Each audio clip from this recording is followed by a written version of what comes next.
સુરતમાં ધાડપાડુ ગેંગ સક્રિય ફરી થઈ ગઈ છે. જહાંગીરપુરા વિસ્તારમાં એક જ સોસાયટીના 3 મકાનને નિશાન બનાવ્યા હતા. સુરતમાં પોલીસની ખાખીનો ખૌફ ઓસરતો જતો હોય તેવી સ્થિતિનું નિર્માણ થયું છે. જહાંગીરપુરા વિસ્તારમાં રાત્રિના સમયે 10 જેટલા ધાડપાડુઓ ત્રાટક્યા હતા.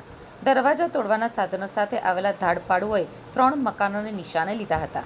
જોકે લૂંટારુઓ સીસીટીવીમાં કેદ થઈ ગયા હતા, જેથી પોલીસે નાઇટ પેટ્રોલિંગ સામે સ્થાનિકોએ સવાલો ઊભા કર્યા છે. જહાંગીરપુરા વિસ્તારમાં ધાડપાડુ ગેંગ સક્રિય થઈ હોય તેવા દ્રશ્યો સામે આવ્યા છે.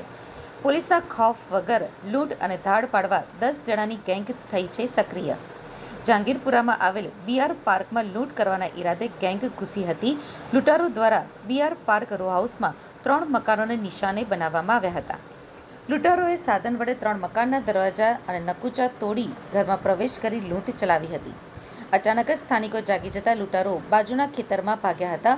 લૂંટારૂઓએ પાસેના દરવાજાના નકુચા તોડવાના સાધનો નજીકના ખુલ્લા પ્લોટમાંથી મળ્યા હતા. લૂંટના ઈરાદે આવેલા લૂંટારૂ ગેંગ સોસાયટીમાં લાગેલા સીસીટીવી કેમેરા કેદ થઈ ગઈ છે. સ્થાનિક લોકોમાં પોલીસની કાર્યવાહીને લઈને સવાલો ઊભા થયા છે.